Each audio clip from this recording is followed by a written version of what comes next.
Hey, welcome, ladies and gentlemen, and all types of gamers. Tonight is the first KG match of the season, of our inaugural season. I am your play-by-play Gizmo Charmander with my wonderful co-host and colorcaster, Riker. How are you doing tonight, Riker? Great. How are you doing tonight? Doing fantastic. I am so ready for some new Overwatch. This is actually my first time that I'll be casting some Overwatch 2. So as a play-by-play, it might be a little easier on my vocals tonight, but I know we're going to be out for a good matchup. I've played with a few of the players on both teams, so we're going to see some very interesting compositions come out, and hopefully it's going to be a great start for this wonderful tournament. Yeah, really super excited about our teams tonight. I'm pretty familiar with Chrysalis, the other team a little bit newer. We're starting off on Coliseum here. Should be, typical, I'm expecting meta. Should be a great game. Yeah. Now, meta, though, right now is a little up in the air. Of course, when you come to the support line, you're more likely going to see the Kiriko just for the simple fact that she has better cooldowns and playability versus like Baptiste or Ana. Now, I have seen teams lately run an Ana and Kiri, but I think on a map like a push, especially on Coliseum, you probably won't see that. But for the lineup of Chrysalis, I mean, it's an outstanding tank line coming out of Lost. Just absolutely dominant, especially when it comes to that brawl play style. I definitely will see a lot of Junker Queen and Reinhardt from this man as well. And the damage line is pretty solid. Hanzuki's got a good variety of characters that covers what Mist doesn't have. So I think as far as Chrysalis goes, it's going to look pretty wild. But what are your thoughts? Totally agree. I was expecting to see, the typical, maybe a Hog, Kiri Lucio. Super excited to see the brawl here, kind of throwing it back to Overwatch 1. It's going to make for really exciting gameplay, faster fights. I like that they have the Ana. I think that's going to be great healing output. And I'm super excited to see the Reinhardt. I feel like I haven't seen that a lot recently with this new Hog, Orisa meta. And for folks just at home, are probably curious why that we have those hero icons. That's just to represent the different, types of heroes. So your main support, your flex support, your flex DPS, your hit scan, and then your tank. And what better tank to represent the game than the man who dominated the game for 2.5 years before they finally got rid of Open Queue? Absolutely. I definitely, that is the best tank to represent there. I would love to see a comp like that. I definitely know that Chrysalis likes to do a brawl, so would love to see that here. Yeah. And right now, I think this is probably one of the best times to see maybe Junkrat, Maze finally making it back into the scene. And with that recent buff to Junker Queen, you can really run her on a couple of maps, and it's going to be very interesting. But let's go ahead and see what our teams are running here on Coliseum now that we're entering the map.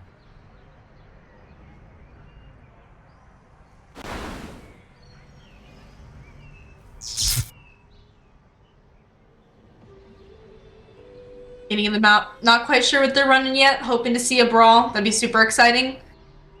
Yeah, I think we'll probably see an Orisa more than likely, just because that is the dominant tank versus all the tanks you could run here. But sometimes it's not about the dominant of what the meta is asking for, but what comfort picks is. But here we go. We do see that. We do see the Orisa here. We also see, I saw Kiri, they did change. Obviously, beginning of the map, things are going to change pretty quickly, but I am seeing that, that meta, Kiri, Orisa. A ball here would be really interesting. That would make for a really different kind of gameplay, but we do see the Farmer Sea, so that could play for, some diviness, some quicker fights here. Yeah, and it does look like they will start on that ball, and they're going to kind of run that famous ball comp we used to see on 2PC, especially Volskaya. So we'll see how it works for them. But in these tight spaces, there's not really much room you can get from it.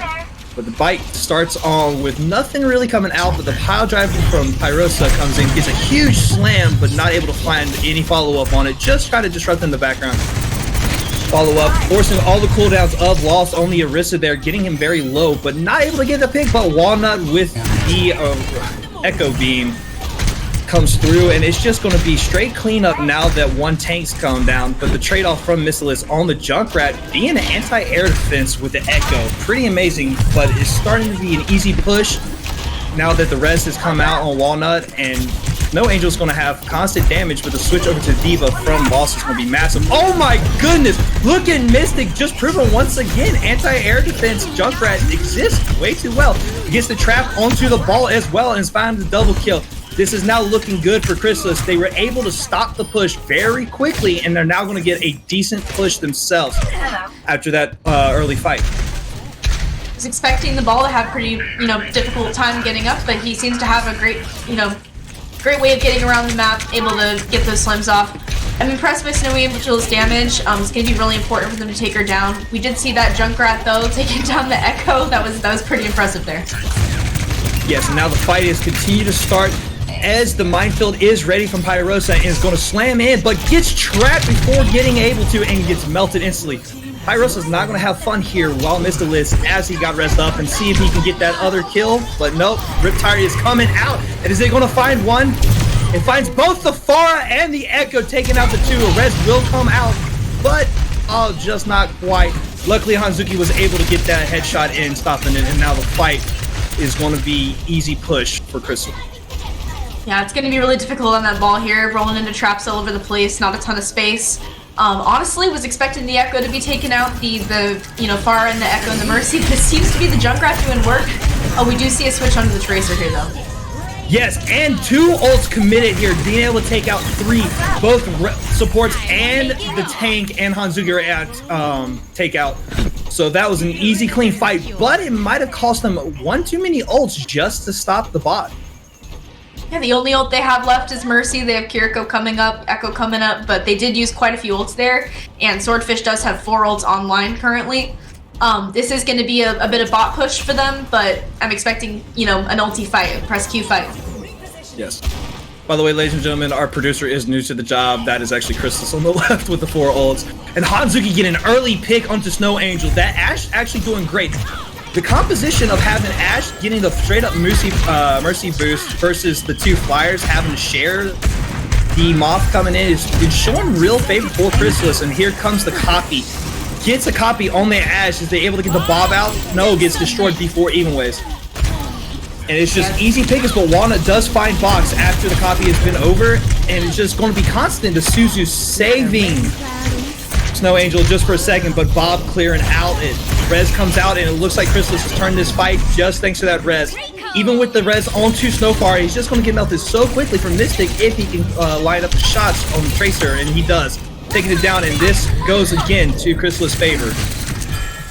Chrysalis really just doing an excellent job managing their ults and abilities. We always see they have, 3 or 4 online, and just, you gotta be careful, Swordfish, with the reses at the very end there. They gotta be careful about not prolonging those fights. Yeah, that is correct. Now we see a switch over from Snow Angel onto the Widow, realizing that the double flyers is not getting them enough value. Hopefully that Mystic won't put too much pressure, and Wana did switch over to the Genji too, so now Hanzuki might have a little more difficulty. Is actually taken out, and the Rush is called out, but both DPS taken down. Guardian is able to trade, but it looks like the Rush was coming out a little too late after the damage was lost, and looks like Swordfish will be able to stop them just after the cap. We're able to stop them, but at the cost of all of their ults. The only ult in the whole game right now is Diva's. So this is going to have to be a fight of, a dry fight, try to get some abilities back. It's going to be an ability game right here. Yes. Chrysalis right now with the advantage of the bot movement, all they want to do is just keep winning these fights or making them last as long as they can, preventing from free push. And right now, while the Widow site's got the best line down this hallway, they can't really just take a fight as they wanted. But here it goes.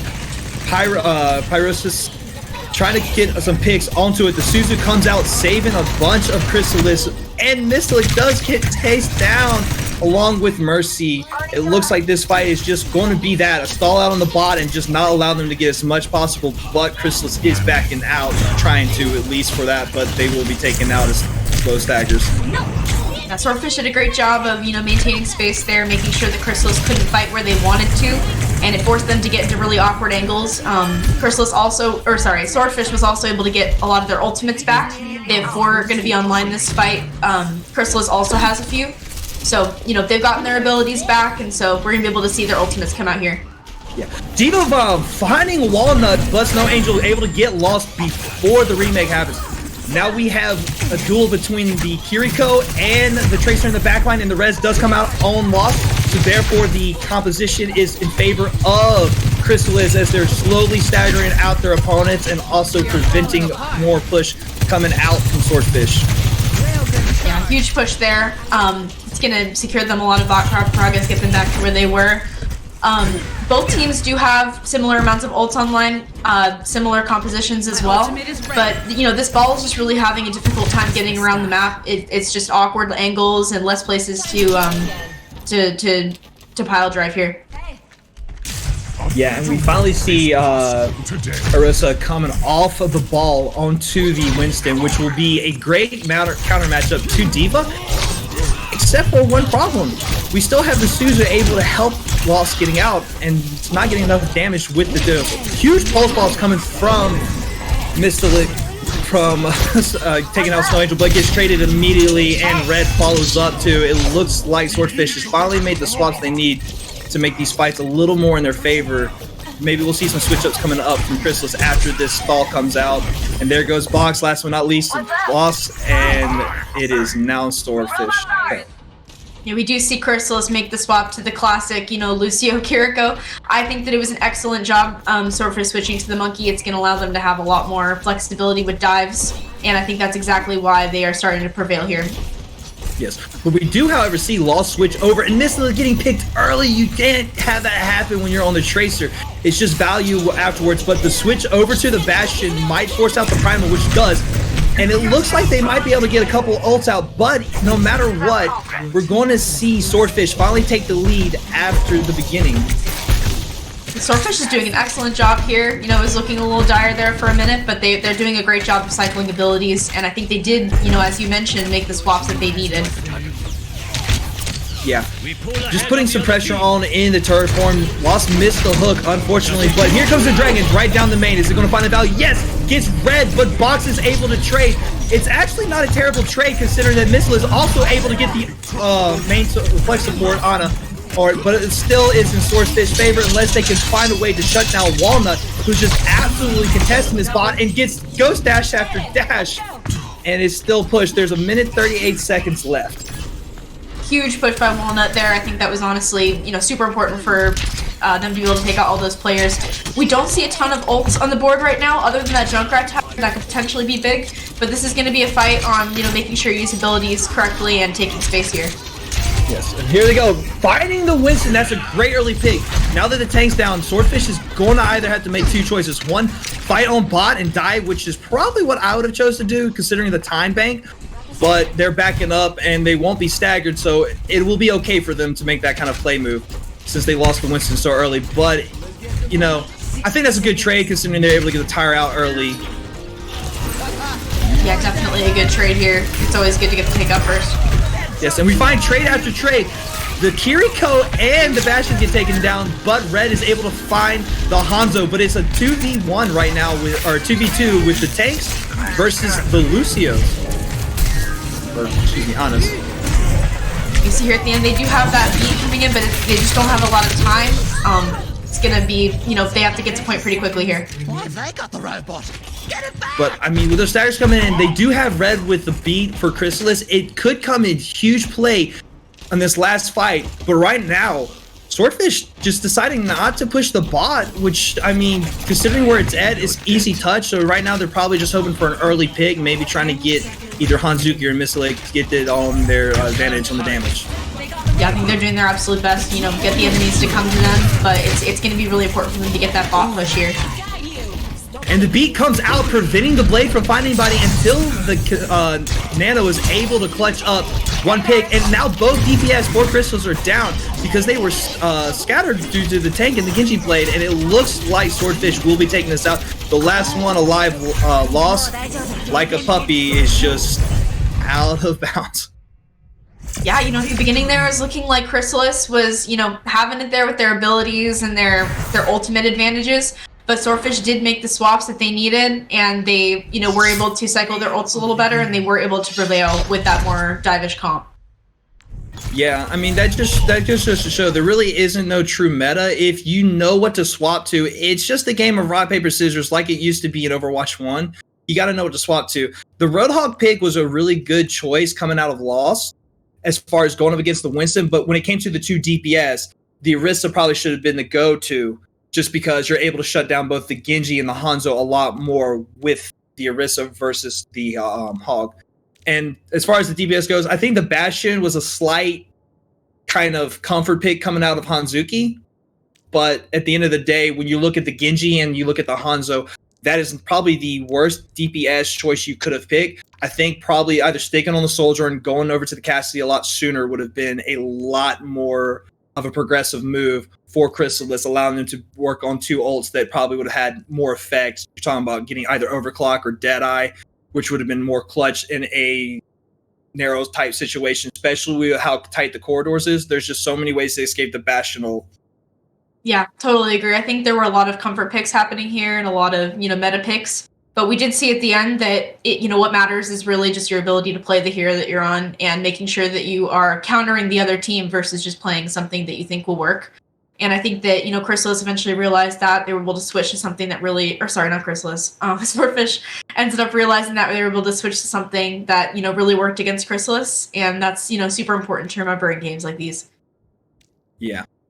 Now, I hope everyone's been having fun, and remember that this tournament is a charity tournament. And what charity, you might ask? Well, that depends on who ends up on top at the end of this tournament. That's right, ladies and gentlemen. This tournament is decided by the winner. So each team has a charity they're going for. Now, I don't have a list in front of me of which teams picked what. But I got to tell you, after seeing just the list of what charities have been picked, I love seeing it, man. It brings a beautiful faith into humanity and also in just the gaming community, period. So I know everyone had their first match last week and there's little ups and downs, but you know what? That's just how it is, when you're running tournaments and stuff and when you're playing in them. So I really appreciate everyone showing up. And while we're waiting for the Chrysalis to pick the map, since they lost it, is their map pick. I think the next map type. Sorry, what was that, Storm?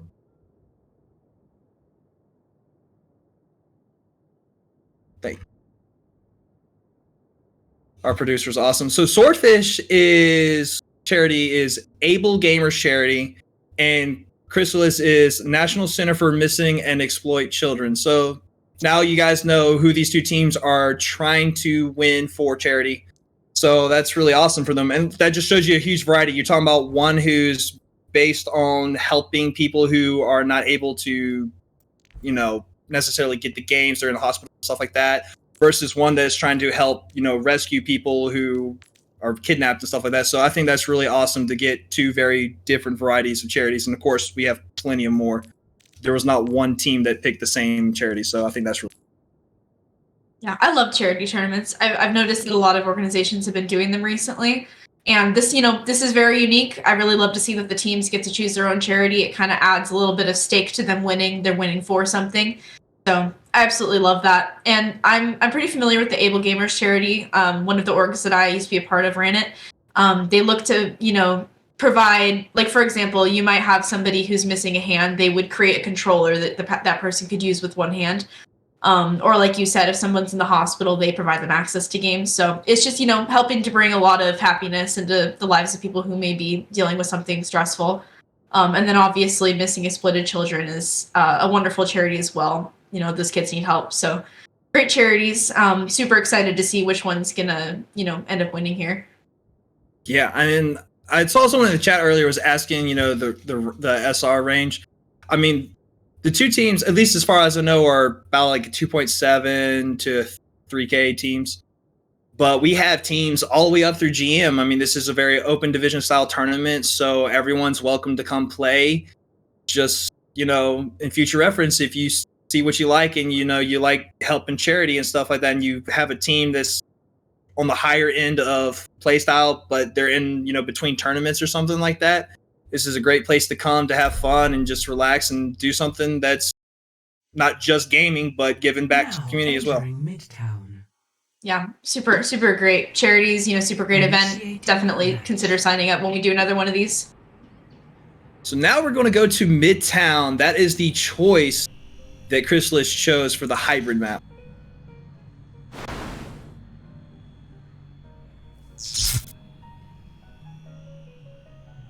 So Midtown's a very interesting style. Do you want to kind of tell us what the play style is for the defense coming out from Swordfish? Now that the teams are on the correct side, it looks like Swordfish decided to take defense. Yeah, I mean, I haven't really seen a lot of Ramatra yet. I don't know if they're actually going to end up sticking with that. But, from what I've seen in this map, defense typically, staying on the point or pushing up a little further. Offense, I see that Orisa, they're probably going to end up pushing under. A monkey would be really interesting here, too. I am anticipating, though, with the Widow cast to be staying a little bit further back onto that point, forcing the enemy team to come to them, especially with that Orisa comp. It's a little less mobile. Definitely have not seen a lot of Ramatra gameplay. It's going to be really interesting to see, how he's able to face up against that Orisa here. And we do see a little bit different supports than usual as well. Yeah. I mean, already have a pause. Well, sorry, we'll talk our heads off while we wait. Yeah, as we can see there, Box was wondering if production had everyone on the right side, and, did, so. But, hey, we're learning too. Like I said, our producer tonight, Storm, who is also a wonderful chairman for this tournament, he's new to the production line, so you gotta give him a little leeway there. I think so far with these transitions to stuff and what we've seen has been pretty clean. So, good job, Storm. Yeah, I think Storm's doing an excellent job putting everything we need in production chat. I mean, I'm very new to my the scene myself, so definitely lots of patience for him. He's doing an excellent job. And here we go back into the match. All right, so it looks like Chrysalis will be sticking on this standard comp, and they're just going to be getting poked out here. This is going to be a very pokey game for the first few minutes here. Looking forward to them getting past this. What is it? A train station?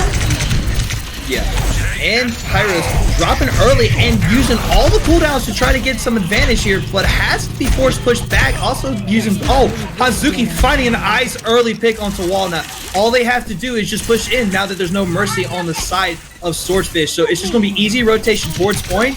And look at this. Mist just absolutely dominating the backline. Hanzuki following up with a huge dynamite, taking out both supports. No cleanse from carry there, and it's just going to be easy first point for Chrysalis as soon as they get rid of this Ram. That was an absolutely clean push. The opening picks by Hanzuki, absolutely huge. And then they all, went together. Great teamwork there. Hanzuki was able to clean up the rest of that. Definitely the MVP so far, killing everyone. It's a very clean push there. It's great to get progress that early. It's going to give them an easier push later on. Yeah, I think that was a very interesting strategy from the Ram just to drop right on top of them and waste so many cooldowns. That's what really helped Hanzuki be able to find those picks. Now it's just going to be the second point. Now we see some switch up from Walnut onto the Genji. It's going to be not diveable because he's by himself on the dives, so we're going to see how he's able to work with this comp. Yeah, seeing the Genji, you'd expect to see something like a monkey or something to go with him, but he really is all on his own. The Curie can help him a little bit from a distance, but it's not like having a pure dive comp here. Yeah. Pyro's trying to keep control of this high ground, using cooldowns effectively here, but the rotation's going to be not good for them because once Starry is able to get on top of them with his Orisa, it should be an easy dominance considering the brawl versus the poke. Once she moves that distance, it's going to be Starry actually is forced to come back with all of her cooldowns, and just CT almost getting taken out by Snow Angel, and this Widow has to play it safe. The sleep dart misses, but Hanzuki does fall down along with Starry, and it looks like right now while the free push is coming out from this in the back line, it'll finally get called as Chrysalis will not have to back out or just die. Yeah, we do see this interesting little Widow Tracer fight here, but, it is going to end pretty quickly. They already been down, so now they're just going to be staggered a little bit. I do think the Swordfish is doing an excellent job of defense right now. It is still a little interesting to see the Genji, but, with that Ana, I'm sure there's going to be big Nano Blades here. Yeah. Sleep misses, and the Dynamite is not able to find anyone. Widow does get low, but is able to get healed up by the team. Mystilix trying to find a huge pulse, and the Romo comes out, does find the Kiri, but the cleanse comes out just in time to keep her up floating. It looks like Chrysalis will either have to melt this ROM or just back out while the ult is finally coming to an end, but he's got so much speed, it's impossible to get out, and finally it comes down. He's trying to push Starry and get that late pick, just a little bit stagger onto the tank, and finally is able to get it thanks to the help of Snow Angel. It's huge self-control in the ults here by Chrysalis. You know, they realized they were losing, they only used one, and they will have 5 online for the next fight. I'm a little, you know, wondering maybe if they should switch off the Orisa here. Everyone is kind of on high ground, to be a little bit difficult for them to push. If they are going to stay the Orisa, they should definitely try to push under. But, you know, Swordfish definitely has a huge advantage here with, you know, being on that high ground, having that Widowmaker to apply a lot of pressure to Chrysalis. Yeah, and the Nano Blade comes out, but the Bob also follows it with the Kasune Rush. And Walnut not able to find, finally gets Hanzuki just before the blade ends, and will get CT as well. This will be another lost fight for Chrysalis here. They really probably need to take this next fight underwards. If they're not going to take this high ground very easily with that Orisa, I would just drag them underneath. Yeah, I totally agree. We do see the switch onto the Monkey here. I do think that is a great idea if they do want to commit to going to the high ground. I think the switch onto the Junkrat is a little interesting. It's going to be kind of hard to dive, but a lot of pressure applied. And I think that, you know, if he's careful with his angles, it could be a really good, a really good play here. Yes, but luckily now that Hanzuki also switched over to the Widow, you're going to have pressure now coming out from your own Widowmaker, which will also contest No Angel, who's been putting a good amount of pressure while the Orisa was out. The dive comes in, Valk is popped as well, and it looks like they're able to finally get Walnut. Finally, Chrysalis is starting to look like they have a chance to win this fight. Pushing the supports back, not being able to help their team. They might be able to find one more, but right now it's just pushing them back. All they have to do is get someone on that cart because it has finally traveled back on the other side of the bridge. This means that Swordfish will have another fight. The cleanse coming out, trying to keep the Widowmaker alive. Starry does get picked off because of it. And now, once again, Chrysalis putting into a bad position. Mystilus trying to even out the fight here on the spam, but unfortunately gets picked off. And once again, Swordfish is able to hold off on a good rotation. Yeah, Chrysalis had definitely a better fight than they had been here. But, you know, obviously it didn't end up with a cart push. I think that, you know, they're swapping things around a lot, but they need to commit to just one comp. I think if they're going to run the Monkey, they probably should have more divey DPS.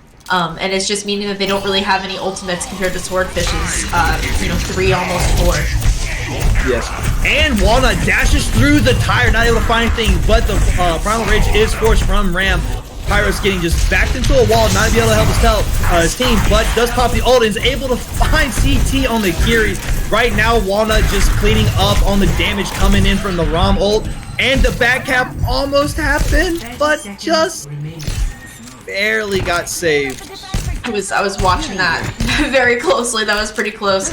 I think excellent self-control Swordfish here. You know, still has 4 ults for this next fight. Chrysalis really only has maybe 1. It's going to be a difficult push, but they need to make sure that it's super clean because they only have 10 seconds left. Yes, and Nanoblade is back online along with the Kasune Rush.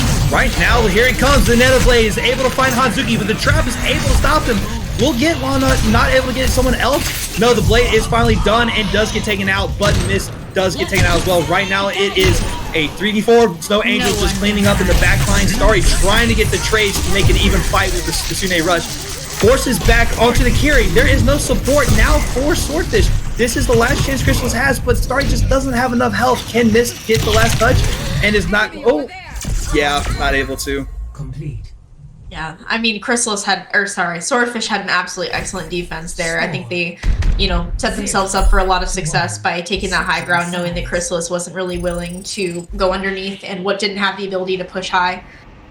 Chrysalis, needed to cycle their ults a little better. I noticed that Swordfish always had, at least 3 online, whereas Chrysalis, they were switching around their roster a lot, but they did not maintain a lot of the ults that they did have. I think for this, Chrysalis has got to keep their defense tight, but it's not so close that it's, unreasonable. So I do think it's still winnable for both teams. Yeah, I mean, that is true. That is a great push, and I think a lot of teams lately have been having a hard time, especially with Ram coming out, on just, hybrid and payload maps, how to approach him correctly. And that high ground, if you don't take it away and you don't realize that we need to go underneath, or if you go high ground sometimes but you don't make the swap, they definitely should have gave one dive DPS to Starry, so that way that Winston would have had more value, because every time she was forced to jump in, not able to have any follow-up, and we just saw it, like she would just get melted down, or she'd be forced to use so many cooldowns, the team would use so many cooldowns to keep her alive. Listened to your album the other day. You're never going to win that. You got to pick a strategy and fully commit to it. Yeah, exactly. Even with the more unique comp, I'd say, Swordfish really had a great defense because they knew the game they were playing. I think Chrysalis, needs to stick to a comp here, especially on this defense, just know what they're doing. I actually think this is a great defensive comp, and make sure that they're setting their tank up for success. Yes, and right now the Orisa versus this dive comp will work very well in their favor, especially with the positioning they're playing. They don't have to engage. They just poke them out and try to force the cooldowns to get to them. And here we go. We see the Winston jump in with the Genji, but he's not able to find anything. The Suzu does come out early from Swordfish, and they're still not able to find anything. Big javelin pushing Walnut back. Has to force the deflect to keep him alive. Starry having to spin the javelin as well. And right now it's just a stalemate while Starry is so low, and CT and Red are trying to keep him up so hard. Huge trap coming out of nowhere, allowing Starry to take it. But Destin able to get out miss. It's a good trade, but honestly, with the Winston down, unless this Widow can find a strong pick, this fight is just going to be a back up and regroup. Chrysalis, had a bit of a rough push there. Swordfish had a bit of a rough push there, I would say. I'm not sure I would stay the Widow if I were them. I think that maybe is not the best offensive, hero. But maybe if they're able to get some more picks, I personally would stick with that monkey and maybe go more dive DPS as well. Yeah. Starry did push up a little too far. He got punished for it, but Nis is able to collapse onto the backline, helping with the damage that was left caused by the Orisa. And Mistless with a 5k, or a 4k at least, because the Widow is still alive. But hey, massive defensive stop for Chrysalis here. Yeah, absolutely. Chrysalis doing an excellent job with their defense. I think both teams, do have defensive nature, I would say. We do see the fight here. It is starting. The Widow's pretty low. That early pick onto the Kiriko was huge, but Hanzuki and Starry able to trade out right now. It's still looking fine for Chrysalis because now you have CT coming back, has that teleport, and right now it's just pushing back. Starry did come back onto the Winston, gave up the Orisa ult, which is fine. I mean, you get that 30% back, and you can dive characters. By all means, swap. Yeah, I think the Winston was actually a really good pick here. I think it's going to help, keep track of the support line as well as the DPS. I think that, Chrysalis has a lot to contend with here with the Swordfish push. I think it's going to be really difficult to fight against this Winston here. Big kit pick coming out from Snowy Angel, but Mistily trying to find the trade, and the res comes out. This is really good for the side of Chrysalis, being able to get that res and taking out the tank before the triangle can come out. This is going to be one more dry fight. I think right now Swordfish is just trying to get out as many ults as they can. And there goes the Bob. They were able to force out the Bob with 1 minute and 10 left. This is actually a good fight for them. Yeah, for sure. They do have a few ults, but the teams are pretty even. One with it online and the other with 90. So I think that, this could go either way. Primal comes out, and Missile is trying to stay alive as long as he can, but is not able to because of that damage buff given to Winston at the beginning of this. And huge Suzu coming out from CT, able to keep up the rest of his team alive. The blade is finally coming out. Is he going to be able to find anything? Trying to get Red, does find the Mercy. Now goes for the Kiriko and is able to find the Kiriko while the rush was also pointed out onto point. Hanzuki will fall down, and it looks like finally Swordfish had to commit all their ults, but they'll finally be able to get this point as Snow Angel clears up after switching to the Tracer. That's super close there. I was expecting, Chrysalis maybe having a chance of holding that. They're going to have to set up for their defense. I do see both, DPS swapping. I think that's a great idea. They're going to be setting up on that high ground potentially as Swordfish did. Swordfish, they do have an advantageous comp here. Oh, they did switch off the Tracer, but they had, that those dive DPS. They still do have a monkey with the Echo here. I think that, as long as they either commit to going underneath, with the Orisa that we now see, or going high ground, they will have a chance of pushing off Chrysalis high ground. Yes. The switch also is going to make it very hard for Starry to kind of dive in. Now, she does have Mist on the Reaper that can finally someone who can dive with her, but they got to make sure they communicate that. And this was trying to slow down the push, but it's early pick. That is not what you need from the side of Chrysalis. As the Echo from Walnut is trying to find Hanzuki into the backline. The trade does happen to Star, but Walnut then puts it back in the favor of Swordfish, taking out Hanzuki. Now it's just trying to kill Red on the Lucio, and it looks like it's going to be an easy push coming forward, but Starry is putting up a good fight on this Winston while being just absolutely pocketed by the Kiri. CT just being a little annoyance bug that we all know him to love and be, using the Suzu, just trying to stall this fight out, and I think that was just enough to get Chrysalis enough time to regroup for another fight. I think that, Swordfish learned from Chrysalis's earlier mistakes. They're definitely committing to going all in one place as a group. Chrysalis, though, does have a good comp for defense, but Swordfish just, that Echo and the Orisa are just a little too strong here. Yes, it's going to be very hard for Starry to make a dive, and here comes the Kasune rush out from the side of Swordfish, able to create some more space and easy push time. Now Mystic is trying to contest the card so they can stop progressing. But the Orisa coming out, finding Red Mudkip. That's massive, and finally Tyrus taken down too. Walnut finding Hanzuki, and it looks like this will be it for Midtown for Chrysalis, as they're going to have a clean push, even with the rush from CT. Just being alone is not going to be enough, and what a huge javelin. And with that, Swordfish is going to go up 2-0. So trying to keep it alive while Hanzuki comes in with the visor. It's not going to find any value, just too much in his face, and there he goes, ladies and gentlemen. Swordfish 2, Chrysalis 0. Super aggressive push by Swordfish there. They all went the same way, and they were really great at managing their ults. I think that it just really overwhelmed Chrysalis, even with their really strong defense. And I think that, part of the reason the cart was so close to spawn was because Chrysalis really struggled to push it in the first round. I think that we really see there the importance of not only comp, but also making sure that you're going, all the same way as a team and that you're committing to just one place. I think that, Swordfish did an excellent job of picking a comp that really aided them in having both the aerial with the Echo and pushing underneath with that Orisa, and they really knew, what they were doing there as well thought out. Yeah. Now, if I was Chrysalis coach right now, what I would be doing in between, because this next map could be the last map of the night. If I was their coach, the thing I would tell them to do currently right now is you see the difference between you and Swordfish is that they are making the swaps to out-counter you guys. You need to realize that and make the swaps yourself. When you see that Orisa come out, go ahead and hop off the Winston. You don't have any dive follow-up. Maybe mirror match. You could probably throw in a Mei there as well. I mean, Mei, like I said, is pretty big, especially on a map like Midtown there. You could throw that with the Orisa and rush them down, but you got to make sure you make those fights quick. The longer those fights go, the better it will be in Swordfish's favor, just because they're running more of a poke versus a brawl. Absolutely. I think it's really important for Chrysalis to make sure that they are being really proactive. I think right now they're a little bit more reactive.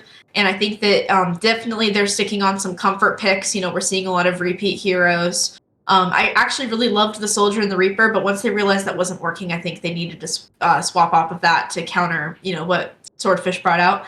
So yeah, totally agree with you. If I was their coach, it's really important for them to be making more proactive decisions in terms of comps and also pathing. I feel as though Swordfish has had really tight pathing, especially in that last map, and it's super important for Chrysalis to make sure they know where they're going as well. Yeah, it seems as like the map progresses, they kind of flip how they're doing it. Chrysalis had a strong start with pathing and all that, and then as the map progressed, they slowly digressed, and Swordfish was opposite. They started off weak.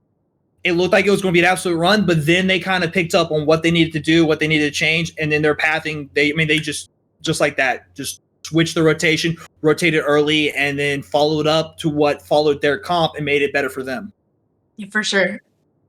So we're going to go to a couple minute breaks here, ladies and gentlemen. Don't go anywhere. We'll be back.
know.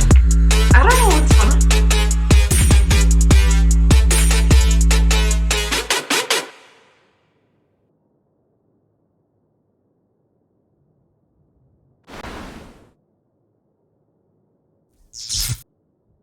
And we are back.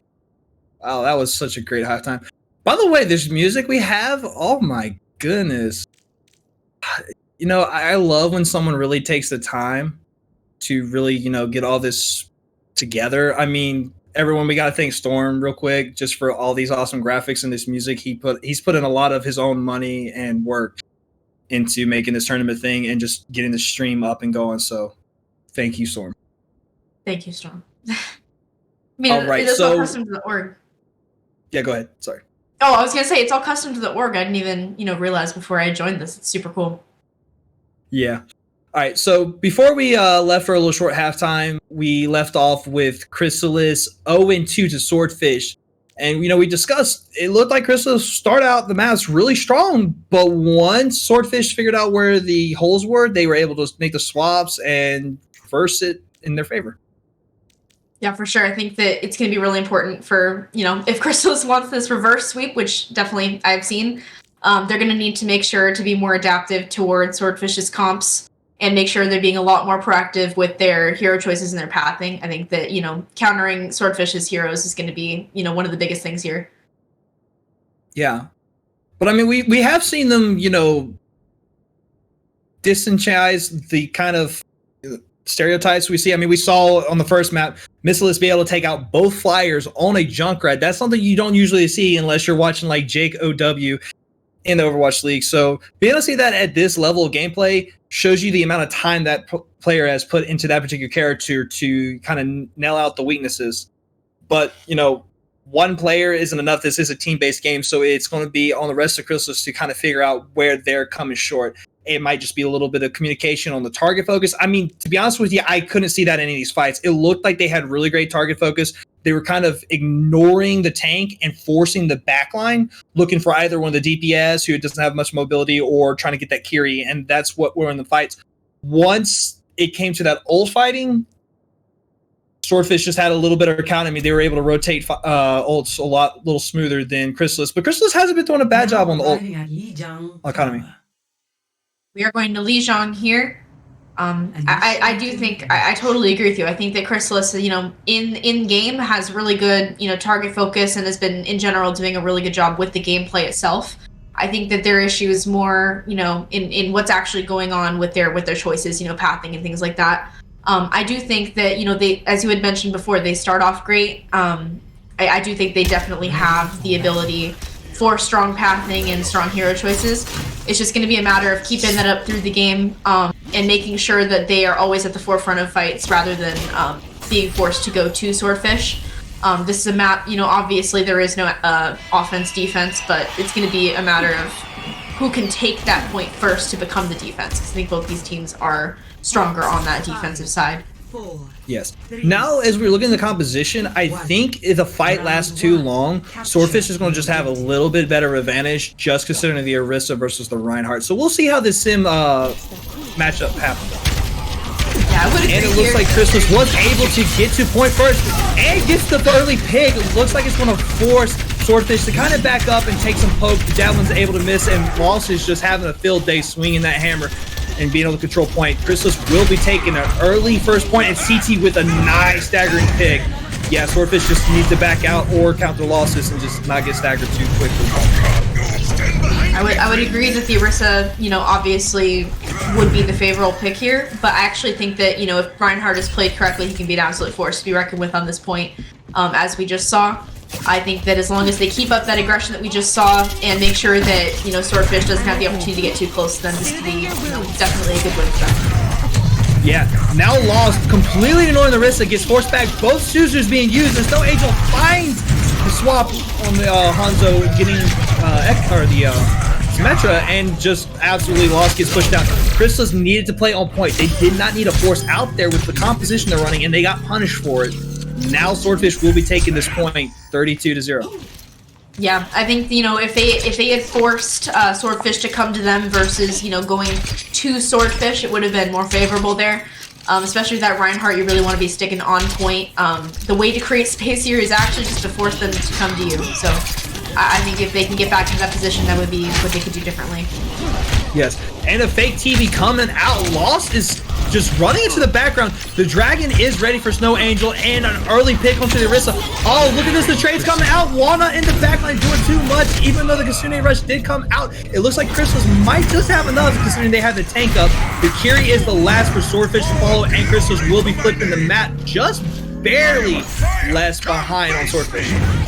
Yeah, I would be terrified of Swordfish DPS if I were Chrysalis. They're absolutely doing so much work getting their ult so fast. They seem to be really well coordinated as well on the same target. Chrysalis was able to pull that back, I'm sure, just also because of great target focus on their own. But definitely be cautious of those DPS. And a fat shatter comes out from Lost, not able to find any value, and the Orisa ult afterwards with the Symbol is able to find too. But here we go, a nice boost coming out, making the trade. It's now still in the favor of Swordfish, but with the tank of Chrysalis still being up, you got a lot more protection, and it looks like it's going to force out a lot of cooldowns. The pick onto Walnut and the beat drop coming out from Mr. Box is able to stabilize this fight. Chrysalis is definitely going to be able to win this fight and get it to one fight territory. Yeah, that take out on the Orisa was absolutely huge. I think that was an excellent play, and I think it allowed the DPS of Chrysalis a lot of wiggle room to attack the DPS of Swordfish. We do see Swordfish switch to a Reinhardt though in here, so we'll see a little bit of brawl. Yes, but because of the swap, there is a layback on this Shatter coming out. And here comes a Blade, but it gets shut down by the Symmetra. The Kasune Rush trying to help out, but it's not going to be enough as Pyrosa is just getting bullied around. And Chrysalis will finally be able to take a section of a map here on Lijiang.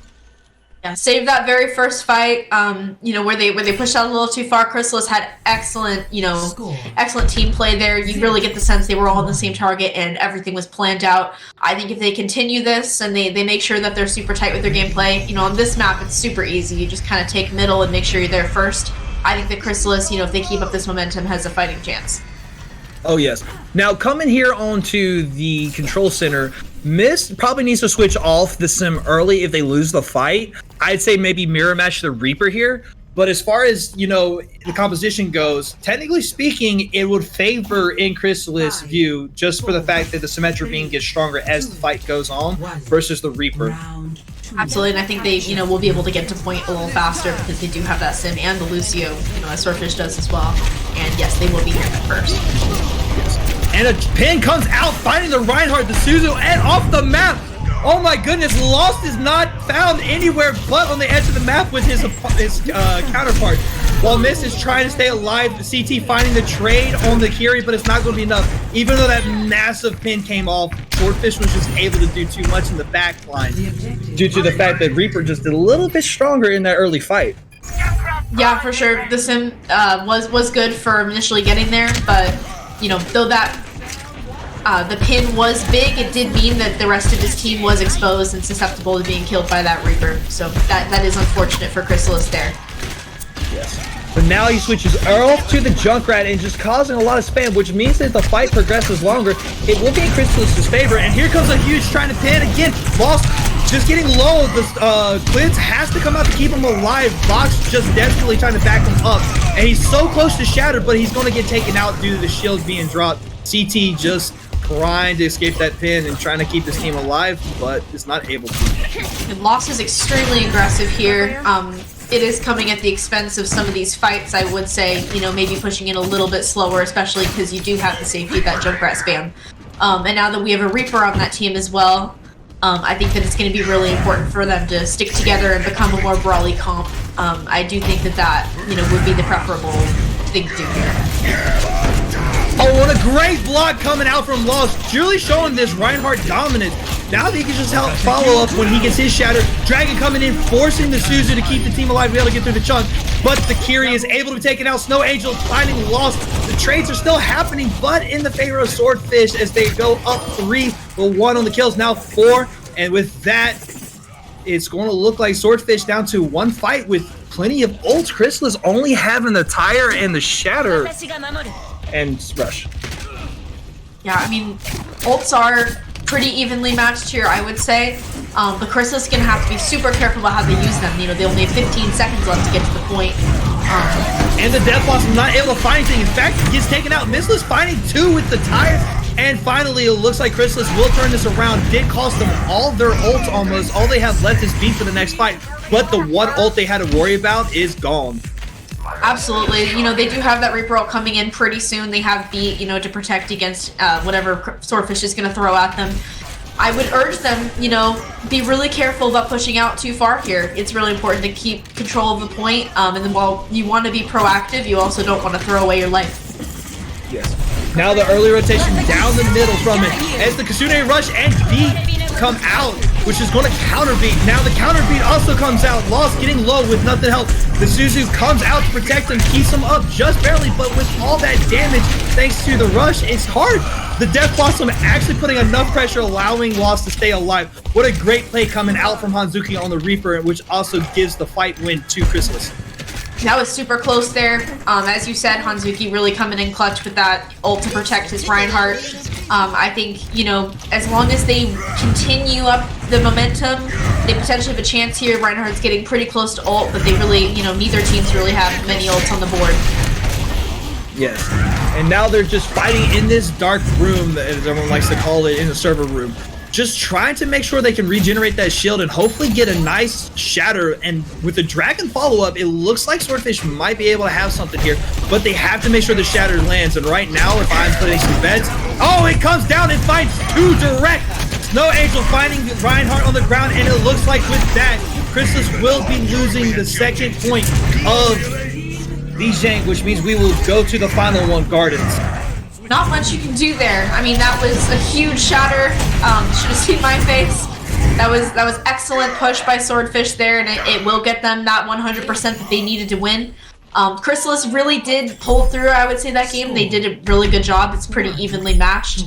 But Swordfish does come through, you know, a little bit better ult economy in the end, a little bit better with their push, and honestly, just a really, you know, talented Reinhardt. That was an excellent ult at the end there that did secure them that fight.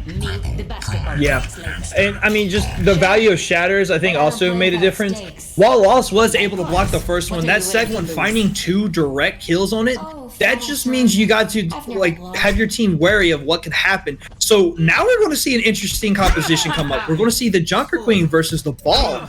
I mean, if I was Chrysalis right now, I'd probably avoid going that left side after the first push. Yeah, for sure. Definitely a boop risk here. But you know, we don't see Junker Queen a lot. I think it's going to be super refreshing to see a new hero played. It's going to be difficult to counter because maybe they have less experience with it. Oh, we do see both. Yeah, Snow Angel finding too many pigs with his pharmacy help. Chrysalis is going to have to make some early swaps here. Mistless is going to have to get off that Reaper. It's not going to be enough value, even though it would be a good combo to go against the Ball. And Lost on the JQ, I just don't leave enough. And yes, we do see the switch over to the Diva. Yeah, we see the Diva and the Soldier here. I think that's going to help them a lot with mobility as well as taking out those flyers. We saw, I believe, 3 opening picks by Snow Angel. So that was definitely a good idea to switch early there. Yeah.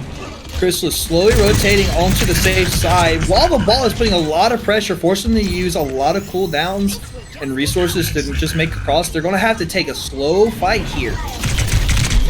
And a big pile driver comes in, not able to find it, and actually gets traded for it. Gets punished thanks to the Diva on Lost. The Kyrie is finally traded. Looks like the trades are just coming in. The res does come out onto Pierre, but I don't think it's going to matter considering that Chrysalis was able to flip the map.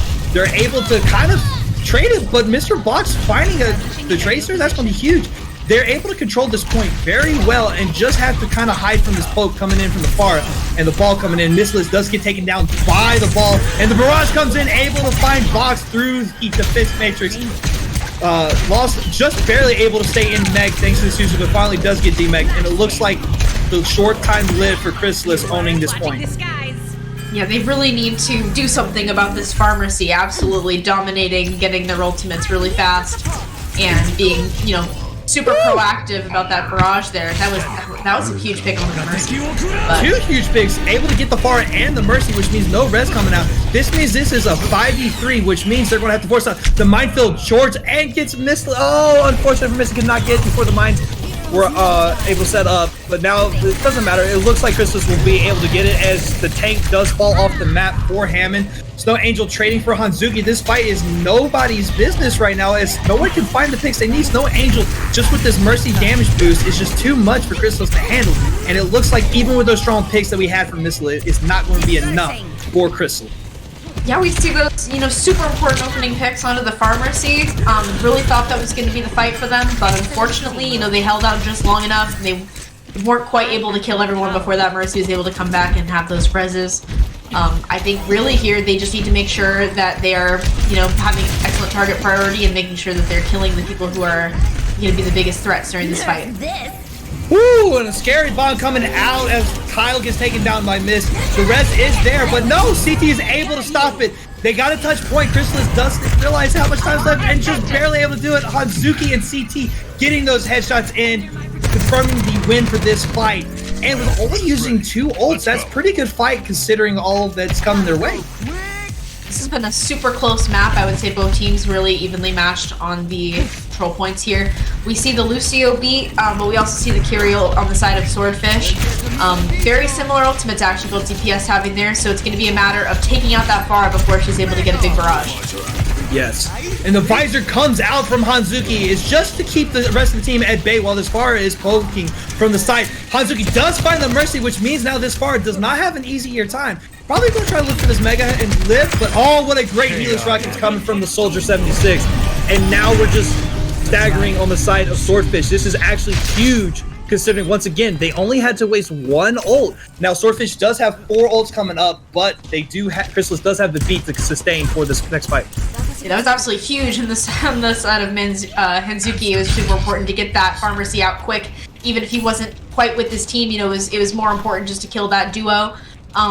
Terrifying amount of ults by Swordfish here, but if they're able to use their beat carefully and kill who they need to, they might be able to sustain. Mindfield comes out, does force the Suzu, but the trade onto this. I mean, look at this absolute dominance coming from this Hanzo finding headshot after headshot. Not to mention CT taking care of the pesky little Tracer. What a huge fight, and it looks like finally Chrysalis is going to take a map of the night. Yeah, this was, absolutely huge plays, I would say, by Chrysalis DPS. They realized what the problem was, and they made sure to combat it as quickly as they could, killing that Pharmacy. The barrage does come out, but Walnut getting taken out by CT, able to help Hanzuki. Now it looks like Chrysalis is just finally collecting that paycheck on this first match. Finally, we could have reverse sweep, ladies and gentlemen. The score is now 2-1. Absolutely, I think, all to the thank of the DPS, making sure they were able to take out, the biggest threats there. We did see, the first few fights were a little rough, but once that soldier realized that he needed to have his eyes locked on the Pharmacy, things were a lot, smoother for them. He was able to take them out before the fight even started. Yeah. I will say this, though. From the beginning, it did look like that Hanzuki was not focusing more on the Mercy. And when you're coming up against this Pharah Mercy, if you're running Soldier, he just doesn't do enough consistent damage quick enough to take out the Pharah if she has the Mercy pocket. Once he realized that and started focusing the Mercy, it was bread and butter easy for him. We saw it. He used the tag visor, and for those who don't play 76, you actually do have to aim just slightly with the aimbot, so that way it focuses the right target. He was able to find that Mercy. They won that fight very easily with just using 1 ult, which allowed them to kind of control the next fight, which, we saw Swordfish. They had 4 ults online, but they were not able to, use them effectively enough because they were so staggered out, thanks to Hanzuki on the Soldier. Yeah, for sure. And also, in addition to Hanzuki, I would say the Diva player was also really important there. After that first barrage, I think they felt a little scared, taking out 3. And so the Diva with, her DM was able to protect them against future barrages. We did see it at the end there. So I think, overall, just they did everything we said they needed to do. They were really adaptive to the really scary comp that was thrown at them, and they were able to do an excellent job in combating it. And I think probably one other thing we need to point out, too, is the Kiriko diff on that last map. CT was able to get a lot more huge value as a DPSing support versus the support for Swordfish. And we saw it. He had 3 headshots in that last fight just on the Kiriko. So, when you have that 3rd extra damage, you go back to Overwatch 1 and you ran the Zenyatta because it's not a support. It's not a healer. It's that extra damage. You're trying to melt everybody. being able to get those picks off of that character is very huge, which also allowed Chrysalis to stagger out their ults and be able to survive. And he had some very clutch, Suzus on the team, allowing them to rotate safely or just saving a fight, making it last longer so they could have time for a recontest. Yeah, huge plays by the supports there. I think, you're absolutely right. It was super important to have a DPSing support. I think they realized that with one of the DPS kind of exclusively focusing that pharmacy in the beginning of the fight, they needed that extra help during the fight to help, take the spot of where that soldier would be. And I think that they really did everything they needed to, obviously, to combat what was thrown at them by Swordfish. They just got to keep that up. And if they keep doing things like that, if they keep their pathing really clean and they make sure that they're making the swaps they need to, maybe there'll be a reverse sweep. That'd be super exciting. Yeah, and it looks like they're, at least from what I could tell from the fight planning and all that, it looks like they finally clicked on the stuff that they were missing at the beginning. They were able to finally finish a map correctly. We saw a little bit of hesitation when it came to Control Center. They weren't really sure if they should play up in front of their face or play back, but they were able to clear it out, and they definitely had a game plan. It was to rush down the, Kiriko or whoever the other DPS was in the Pharah and take them out. Yeah, they definitely seem to do the best when they go into a fight immediately knowing who they're going after and then going off of that. All right. And now for our payload map of the night, Watchpoint Gibraltar. Ooh, Watchpoint. I would love to see, Monkey here, lots of dive comps. Definitely the most exciting and, the most preferable comps to be played here. Yeah, should be excellent to see that dive come back. It's going to feel like Overwatch 1 again. I feel like I haven't really seen this map a lot in Overwatch 2. Yeah, and honestly, I know we see Pyrosa on the D.Va, but this is actually probably one of the best maps for ball, and from what we've seen, Pyrosa is a decent ball, so we could see it come out later, but it looks like they're not trying to commit to a true dive right now, considering they're running both the Widow and the Soldier, just to help the team out a little bit, put a little pressure. Pyrosa is just going to be here for Pill, while Lost, he's going to be trying to focus whoever Mist is looking at, but Mist is not going to have an easy time, even with the Mercy Pocket. These 2 hit scans are going to give him a little trouble. Yeah, we do. Yeah, they have their own pharmacy here, as Swordfish had last round. I think they're, trying to go off of that momentum. But I think that, as you said, the double hit scan is going to, oh my goodness, immediately. Right there, we see it. The body shot and the headshot from both the DPS. The res is forced early, and it's going to keep Mist from being able to do too much damage while this D.Va is applying the treasure. It's just a slow, dry fight while Crystal slowly pushes it. Yeah, they're all trying to force out abilities, build up ultimates here. Typical beginning of the match fights. I don't know if I would stay on Pharah if I were Mystic. It just seems to be really difficult with these double hit scans here, and they do appear to be switching. Yeah, we're definitely going to see a switch. And switch over to Hanzo, which we have seen him pop off all night long. Now, of course, because of the D-Mech, it forces the remech from Lost. But hey, you know what? It's okay because you don't lose any ult charge until after 30%, so that's not too bad. They're going to have to find a way to take this high ground from these 2 hit scans. But honestly, I just pushed the point. Yeah, they're trying to get these hit skins out of here, but, how are they going to kill you if you're underneath? So I am happy to see them picking an angle, though. It's good to see them all on the same spot, making sure that they know they all want to be pushing high ground. Hanzuki was able to take out Walnut, but the res was able to come out. But CT finding Snow Angel. This is actually a pretty good looking fight for the side of Chrysalis now that they were able to finally get those picks and force out some cooldowns. Pyrosa able to take out a Hanzuki, but it's okay because Chrysalis is still pushing the cart for free. No contesting coming out from the CT, trying to control this high ground and keep his team alive. Very huge play coming out from it. Finally, there's contest onto the cart, and it looks like Chrysalis will finally have to regroup. CT TPing out after Suzuing what the team. Oh, huge dragon coming from this, finding the soldier once again, but getting pressured hard by Pyrosa on the D.Va, just using force all abilities. They do have the D.Va bomb ready, but I think they're trying to keep it for the remech. And Lost finally able to take out the Widow. The res does come out, making the fight still kind of even, but with this bomb, finding 3! Massive just caught on the corner. They just could not get around the blue box there. That was an absolutely huge D.Va bomb. I was wondering why they were holding it, but I guess that was why. It was absolutely huge. I would say good push by Chrysalis, though. They knew that they wanted to take that high ground. They all went, and they were able to get it pretty far, but they're going to have to regroup here. That was an absolutely devastating bomb. Yeah, Destin looking like they realized the mistake of the stagger they could have had, just kill it on payload with the baby diva. But it's alright, it happened. So now Hanzuki's going to get early pick, but CT does find the trade onto the windows. Now they do have the res on both sides, and it does come out for the side of Swordfish, but CT once again just being a menace on this Kiriko, able to find pick after pick, just keeping the fight even though Chrysalis wasn't able to get the res off. All they have to do is find this baby diva and get it before the remake happens. Then it'll be an easy fight. Kyle does find Fox on this Angel with the takedown on CT, getting that revenge shot. This was absolutely great push by Swordfish. I think it was, you know, ambitious, but it did end up working out for them to take the fight to Chrysalis almost their spot when they were in that little, you know, room down there. I think that maybe Chrysalis needs to consider taking a different angle, grouping up, you know, maybe going blue box first. The ults are looking pretty even on both sides, with Swordfish having maybe one more.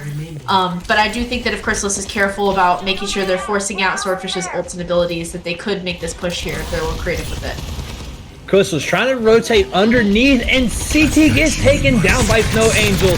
With the res up, they have to use it, but the attack visors are able to find the trade onto Hanzuki. Huge Shuzu coming in, able to keep Mr. Bucks just barely alive just to get taken down after the attack visors out. And this last fight territory, I mean, Walnut just absolutely just destroying on the soldier, finding Helix Rock and kill. And Pyrosa finally getting this remake on mech, and it looks like Chrysalis will be stopped here before able to get this first point. It's just going to be a very difficult defense for Chrysalis.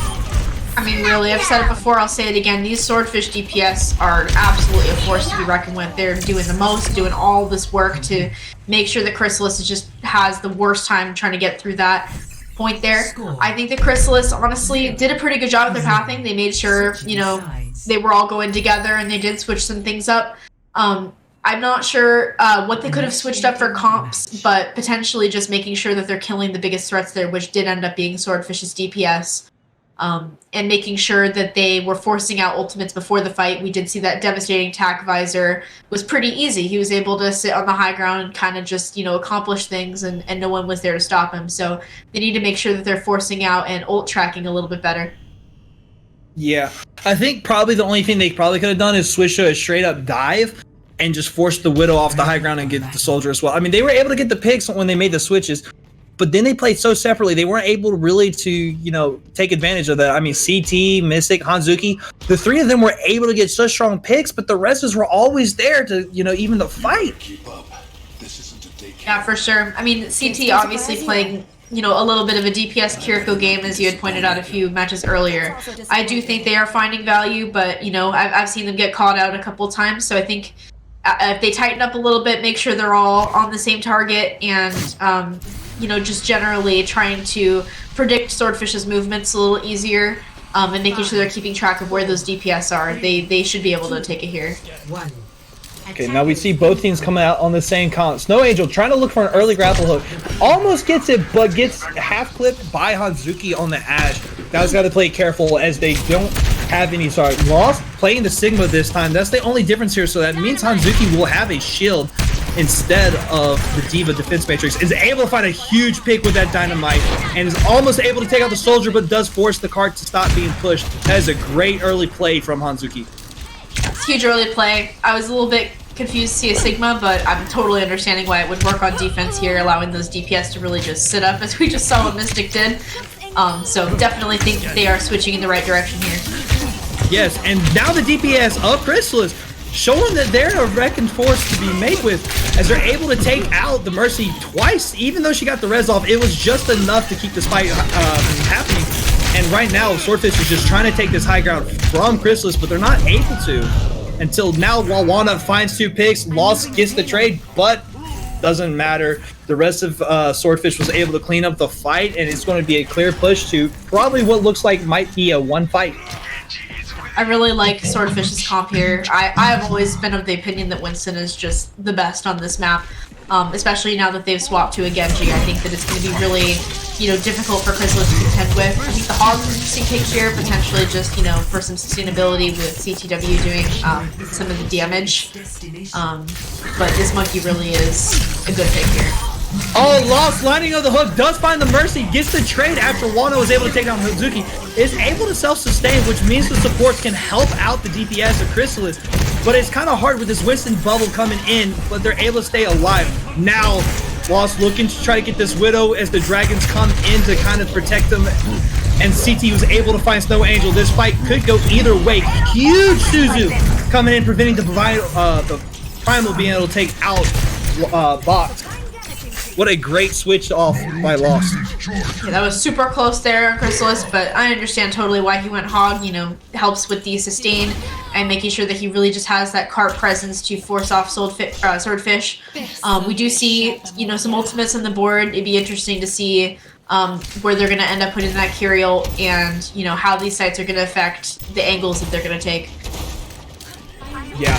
Now Snow, able to find Boss with Pyrosa, just putting pressure on this hall, preventing the Mercy taking out Walnut, taking out Hanzuki. This is not looking good for Chrysalis. This might be all she wrote, folks, as we got Missless doing a duel with the Widow, who's just completely normal, just trying to put damage in. CT TP in and dying, unfortunately. Walnut does get taken out, and it looks like this Genji will be the end for Chrysalis as he clips the wings off of this Hog Mercy coming in. The Kasune Rush just allowed too much damage for the Mercy to be able to help. And now comes out the Blade, able to take out 1, 2 right now. And that's all she wrote, folks. Swordfish 3, Chrysalis 1. Congratulations to both teams there. Obviously, Swordfish came out on top. I think they had, you know, excellent team play. Those DPS were just so strong. Like, definitely, you know, the supports were able to keep them up. And, you know, that tank did an excellent job of forcing space. But those DPS, they were just getting such consistent picks, consistent damage, and Chrysalis is really struggling to counter them. Yeah. But I mean, overall, both sides did show some really good merit. We saw great plays from, I mean, everyone played great tonight. I don't think there was one person who had a bad night. It just literally came down to execution towards the end. Swordfish did get dominated by Chrysalis on the control points, but the rest of the maps, they just had a little bit stronger strategy, and I think that might just be due to a lack of being able to maybe jump on that Winston, or just maybe not as comfortable on the Orisa pick when it comes to the other maps. So Chrysalis knows, or at least the tank knows what they need to work on. The DPS need to work on maybe venturing out into those dive characters, so that way they can play the Winston, they can play the Diva in a more aggressive kind of manner. And the support, I really have nothing for support on both sides. I think both of them did really great jobs considering the pressures they were put onto them by the DPS. I mean, when it comes to Chrysalis DPS, you had constant, like, Hanzo and Ash just double dipping you, versus on Chrysalis had to deal with a diving Genji and a Widow constantly pressuring you. If you peek for 1 second trying to get to your DPS to heal them, you're getting body shot by the Widow, and then the Genji was just there to follow up. Yeah, gotta agree with the supports there. I loved that CTW play. Really was not at all the typical support play, was really defending themselves really well. And I think that they did an excellent job of providing damage for the team. Obviously, it didn't end up being, you know, enough for a win, but I really think that the Chrysalis team should be proud of themselves. They did play well tonight, and we really saw on Control that they were evenly matched teams. I think that Chrysalis just needed to be a little bit cleaner with their team play there. Definitely. Well, ladies and gentlemen, that was the very first stream match of the inaugural season 4 Krossfade Gaming. Sorry, there's an echo, so it's been bugging me all night. I've been trying to not stubborn on it. But anyways, thank you all for joining us tonight. We will see you next week at Sunday at 8:30. All the stream games will be Sunday at 8:30. So please, if you liked what you see, let your friends know. Hopefully we can get more, because once again, this is a charity tournament. We're not trying to do this for anything but the good of our communities. So stay tuned, and we'll catch you later.